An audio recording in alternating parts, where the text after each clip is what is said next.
제3의 치아라고도 불리는 임플란트는 대표적인 치과 치료 술식으로 자리 잡은 지 오래입니다. 자연치의 기능을 회복시켜주기 때문에 효과에 있어서는 어느 치과 치료 술식보다 월등하다고 하는데요. 하지만 수술 전 치과 의사의 신중한 계획과 환자 스스로의 적절한 관리가 없이는 임플란트의 수명이 짧아질 뿐만 아니라 예상치 못한 부작용에 시달릴 수도 있습니다. 임플란트는 보청기와 함께 고령화 사회에 없어서는 안 될 가장 대표적인 기능 대체 의료기기라 할 수 있는데요. 노화로 인한 치아 상실 외에도 여러 가지 이유로 인해 요즘은 연령에 관계없이 임플란트 시술을 받습니다. 오늘은 베스트덴 치과의 윤홍철 원장을 만나서 임플란트의 적절한 관리와 올바른 상식에 대해 도움 말씀 들어보겠습니다.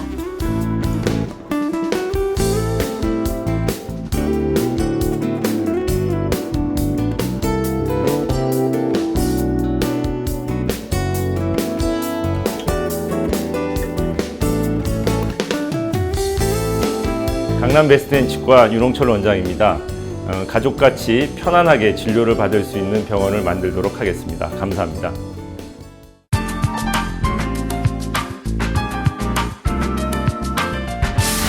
베스트덴 치과의 윤홍철 원장님 모셨습니다. 원장님 반갑습니다. 네, 반갑습니다.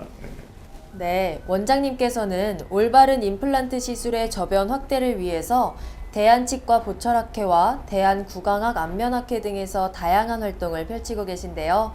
이와 관련하여 원장님의 소개 말씀 부탁드립니다. 예, 저는 우리나라 임플란트가 도입되는 비교적 초기 단계 임플란트를 배울 수 있었고, 그 외 여러 가지 연구라든가 학회 참여 등을 통해서 많은 임플란트 지식을 접할 수 있었습니다. 근데 그 과정 중에서 제가 내린 결론은 두 가지입니다. 첫 번째는 뭐냐면 임플란트 자체만이 중요한 게 아니고 실은 이미 환자분이 가지고 있는 여러 가지 상태, 치아 상태, 잇몸 상태와의 완벽한 조화를 통한 치료 결과만이 확실한 결과를 만들 수 있다는 것이고요. 두 번째는 뭐냐면 그런 임플란트 지식을 환자분들한테 얼마나 자연스럽게 소통을 통해서 전달해 줄 수 있느냐 또한 환자분들의 만족을 위해서 아주 중요한 부분이라고 생각을 했습니다. 그래서 그 두 학회를 통해서 저는 그런 부분들을 여러 치과 의사분들과 치과 위생의사분들과 나누기 위해서 활동을 하고 있습니다. 네, 그럼 이제부터 원장님과 함께 임플란트에 대한 이야기를 나눠볼 텐데요. 원장님처럼 직접 임플란트 시술을 하는 입장과 일반인들과는 임플란트에 대한 개념이 다를 수 있을 것 같습니다. 임플란트는 어떻게 정의할 수 있을까요? 예, 임플란트라고 하면 실은 이제 우리 몸에 구강뿐만이 아니고 우리 전체 몸에 실은 어떤 기능에 도움을 되기 위해서 외부에서 만들어진 인공적인 물질이 삽입이 되는 것을 임플란트라고 합니다. 특히 구강 내에 들어가는 걸 덴탈 임플란트라고 정의를 할 수 있는데 그 부분을 줄여서 아마 통념상 임플란트라고 얘기를 하고 있지 않나 생각을 합니다. 즉 예를 들어서 보시면 가운데 이가 빠졌을 경우에 기존의 방식은 양쪽의 자연치를 삭제해서 브릿지라는 방식으로 했지만 지금처럼 임플란트라는 게 이가 빠진 자리에 인공물질이 들어가서 인공치근이 들어가서 이런 형식으로 기능을 만들어주는 것을 덴탈 임플란트라고 정의를 할 수 있습니다. 네, 임플란트의 종류도 매우 다양하다고 들었는데요. 요즘에는 환자분들도 그에 대한 정보를 쉽게 얻을 수 있습니다. 그렇다면 어떤 원칙에 의해서 임플란트를 결정하는 것이 좋을까요? 상당히 중요한 질문입니다. 지금 우리가 너무나 많은 정보 매체가 있고 웹상에서도 정보들이 많이 유출이 되기 때문에 이미 많은 환자분들과 소비자들이 임플란트에 대한 지식을 너무나 잘 알고 있습니다. 그러다 보니까 오히려 부작용이라고 할까요? 오히려 임플란트 자체를 하나의 제품과 상품으로 보는 경향이 많습니다. 근데 임플란트는 절대 상품으로 봐서는 안 됩니다. 지금 사진과 같이 보시면 이 환자분은 오른쪽 위에 치아를 발치를 했습니다. 보통 환자분들 같은 경우에 치아를 발치하고 난 다음에 이 위에 사각동이라고 비어있는 공간이 남아있게 됩니다. 그럼 결국은 여기서부터 여기까지 남아있는 뼈의 양과 뼈의 골질에 따라서 임플란트 종류가 달라져야 됩니다. 당연히 단단한 뼈에 심을 수 있는 임플란트가 있을 거고 약한 뼈에만 심어야 되는 특수한 임플란트가 있을 수도 있는데 우리는 임플란트 자체를 제품 보듯이 보고 심지어 광고를 보고 임플란트를 선택하는 경우가 있습니다. 이렇게 되면 결국은 올바른 시술로 이어질 가능성이 낮아지게 됩니다. 그래서 환자분마다 맞는 임플란트를 상황에 맞게 고르시는 그런 논의가 필요하다고 생각을 합니다. 네, 말씀하신 대로 임플란트는 특수 금속으로 만들어진 인골 치근 때문에 일반적으로 반영구적이라고 생각하는 경우가 많은데요. 하지만 시술 후에도 부작용이 생기는 경우가 있다고 들었습니다. 그렇다면 임플란트의 부작용과 수명에 대해서 설명 부탁드립니다. 영구치에서 생기는 질병 중에 가장 큰 요소 중에 하나인 잇몸 질환, 치주 질환은 임플란트에서도 똑같이 생길 수가 있습니다. 그렇기 때문에 임플란트 시술이 끝난 이후에도 자기 자연치열의 치주 관리를 하듯이 임플란트 관리가 꼭 필요합니다. 두 번째 부작용은 뭐냐면 임플란트라는 게 어떤 기계적인 구조로 되어 있기 때문에 뼛속에 들어가 있는 인공 치근은 계속 쓴다 하더라도 그 위에 상부 보철물과 연결해주는 여러 가지 나사 형태들의 부속품들은 정기적으로 교환이 필요합니다. 그래서 그게 두 번째, 그런 나사들이 파절된다든지 나사들이 풀린다든지 그런 부작용이 있을 수가 있습니다. 그래서 임플란트의 종류에 대해서 꼭 알고 계셔야 되고 가능하면 그 회사가 오래 지속되는 회사의 임플란트를 고르시는 게 영구적으로 쓰시기에 유리한 게 되는 겁니다. 세 번째 부작용으로 나타날 수 있는 것은 뭐냐면은 인공치근과 뿌리 쪽은 아무 이상이 없다 하더라도 상부에 있는 보철물은 자연치아에 씌운 보철물과 똑같기 때문에 보철물의 파절이라든가 보철물의 변형이라든가 그런 보철물에 대한 부작용은 생길 수가 있습니다. 그렇기 때문에 임플란트가 반영구적이라는 생각은 벗어나야 되고 우리가 지속적으로 유지 관리를 해야 될 대상이라고 생각하시면 됩니다. 네, 임플란트는 수명도 케이스마다 다르지만 시술의 성공 여부 또한 차이가 있을 것 같은데요. 전문가의 입장에서 일반인들이 반드시 알아야 할 잘못된 견해나 상식이 있다면 무엇이 있을까요? 절대 임플란트는 치료의 끝이라는 개념보다는 지속적으로 관리해 나가야 되는 대상으로 생각을 하셔야 됩니다. 그렇기 때문에 그런 요소를 갖고 병원을 선택하시고 시술 방법을 고르셔야지 일회성의 진료처럼 임플란트 시술을 받고 끝났다라고 생각해서는 나중에 본인의 건강에 더 큰 악영향을 미칠 수 있다는 부분이 저는 말씀드리고 싶습니다. 우리나라 치과 분야에서는 다소 생소하지만 치과 분과 중에는 예방치과라는 것이 있는데요. 예방을 통한 사전 처치보다는 구강 질병 발생 후 사후 처치에 치중을 하는 국내 치과계의 특성 때문에 다른 분과에 비해서 주목을 받지 못한 것이죠. 예방치과 분야가 다른 치과 분야에 비해 발전을 하지 못했던 이유는 인식의 차이도 있었지만 무엇보다 구강 질병 발생 전에 이를 발견할 수 있는 장비와 기술이 부족했기 때문인데요. 하지만 캐리뷰와 QLFD와 같은 신기술을 통해 보다 정밀한 구강 상태와 질병 가능성을 파악할 수 있을 것으로 예상되고 있습니다.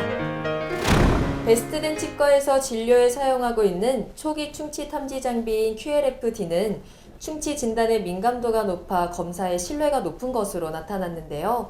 QLFD는 어떤 장비인가요? QLFD는 어느 정도 진행되기 전 단계의 충치를 발견하는 장비입니다. 즉 입안에 있는 정상적인 그 상태에서 보시게 되면 보이지 않지만 특수한 장비를 촬영하게 되면 지금처럼 플라그가 보이게 됩니다. 이 플라그는 치태 내에서 발생되는 몸에 해로운 물질들을 찾아내는 장비입니다. 그렇게 함으로써 여기서 초기에 충치가 될 가능성에 대한 걸 미리 알 수 있고 초기에 칼슘이 빠져나온 그 초기 우식 병소를 쉽게 알아낼 수 있는 유용한 장비입니다. 네, 학계에서는 QLFD와 함께 캐리뷰 또한 예방치과학 기술 발전에 큰 견인차 역할을 할 것이라 예상하고 있는데요. 덴탈 인덱스 시스템의 핵심 기술인 캐리뷰의 개념에 대해 설명 부탁드립니다. 좀 전에 설명드렸던 QLFD 카메라의 기술이 예를 들어서 그게 현재 숨어있는 충치의 발생 가능성을 보여준다는 개념이라면 캐리뷰는 미래에 얼마나 많이 충치가 생길까에 대한 미래의 충치 발생 가능성을 보여주는 시술 방법입니다. 입안의 충치는 입안에 있는 균들에서 만들어진 산에 의해서 충치가 생기게 됩니다.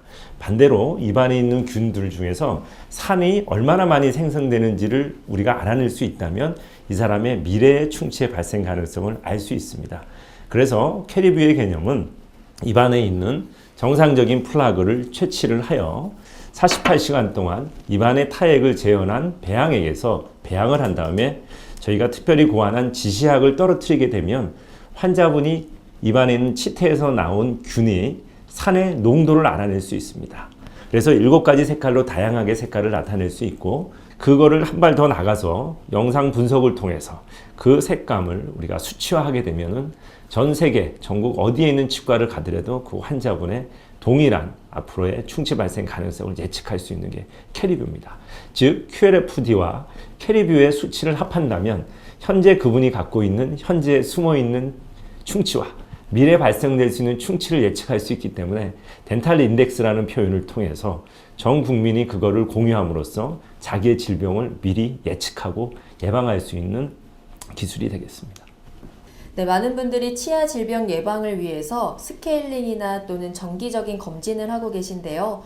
그 밖에 충치 예방을 할 수 있는 특별한 방법이 있다면 무엇이 있을까요?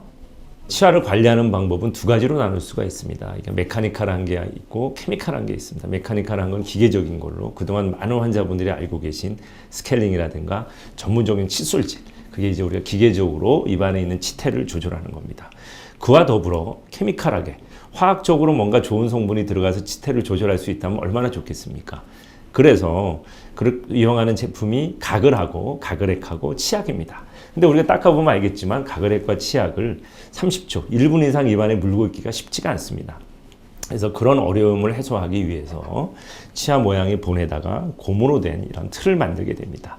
이런 틀을 만들고 이 틀 내에다가 우리가 필요한 환자에 따라서 어떤 경우에는 불소, 신인 분은 신인을 위한 젤, 잇몸 질환이 있는 분들은 잇몸 질환을 위한 젤 등을 이렇게 짜서 환자분한테 물고 있게 되면은 보통 1분 이상 견디기 힘든 그 케미컬한 그 컨택 시간을 3분에서 5분 정도 접촉을 하기 때문에 기계적인 요소와 병행해서 사용하게 되면은 훨씬 좋게 우리가 치태라든가 구강 관리를 할 수 있는 방법이 되겠습니다. 네, 지금까지 베스트덴 치과의 원장이자 여러 치과학회 회원으로서 많은 도움 말씀 주셨는데요. 치과 전문의로서 치과 치료를 앞두고 계신 분들에게 조언 한 말씀 부탁드립니다. 여러 질병 중에 유일하게 예방이 가능한 게 저는 치과 질환이라고 생각합니다. 충치, 잇몸 질환 전부 다 우리가 정기적으로 병원을 내원해서 현재 상태를 알고 정기적으로 치태 관리를 한다면 큰 질환을 막을 수 있습니다. 그래서 문제가 생기고 아픈 다음에 병원을 방문하셔서 심한 임플란트 치료라든가 심한 치료를 받지 마시고 가까운 치과를 방문하셔서 관리와 검진을 받도록 하는 게 가장 중요하다고 생각을 합니다. 네, 오늘 도움 말씀 감사합니다. 감사합니다.